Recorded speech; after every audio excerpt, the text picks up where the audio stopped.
This is a core exercise with the hollow body position. We will begin by cinching the abdominal wall, engaging tightly as we keep the entire spinal column as flat to the ground as possible.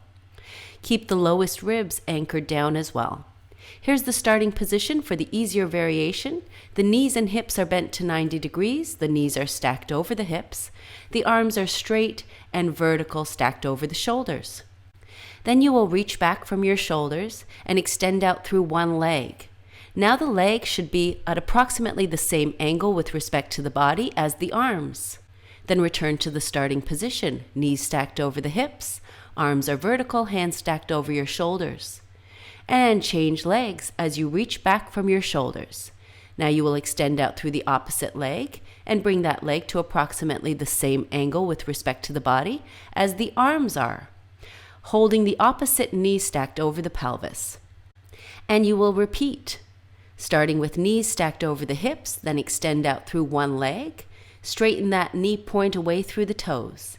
As you do so, the arms are reaching back with straight elbows.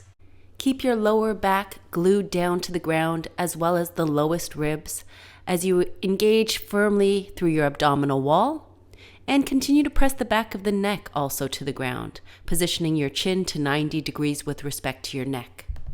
Relax through your jaws, keep the neck long, and alternate between the legs as you reach back from your shoulders for 10 to 12 repetitions leading off with each leg. The harder variation is similar, except we will extend out through both legs at the same time.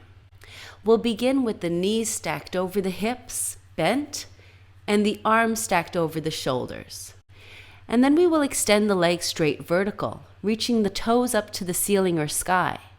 The arms are also vertical. Next, reach back from the shoulders and reach out from your hips to lower your heels towards the ground.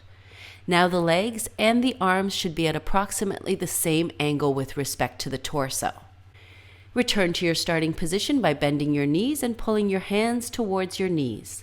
Then again, legs vertical, arms vertical, before reaching back from the shoulders and reaching out from the hips, creating extension at the hips, bringing the arms and legs to approximately the same angle with respect to the body. You're sitting in somewhat of a V shape in that position. Remember to keep the abdominal wall tightly engaged so there is never any gap between your lower back and the ground. Squeeze your legs tightly together as you extend out through the knees and extend through the hips, and reduce your range of motion if you find there is any gap underneath your lower back or your rib cage, and perform 10 to 12 reps.